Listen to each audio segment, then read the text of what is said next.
Meaning of impermanence. Impermanence. Impermanence.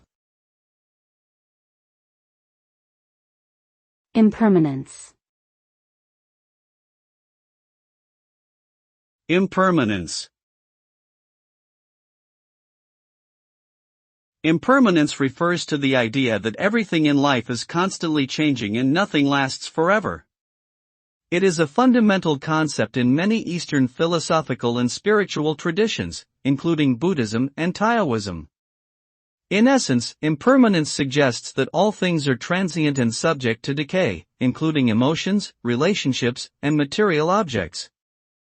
This can lead to feelings of uncertainty and anxiety, but also serves as a reminder to appreciate the present moment and let go of attachment to things that are fleeting. Ultimately, impermanence embodies the fragility and beauty of life itself.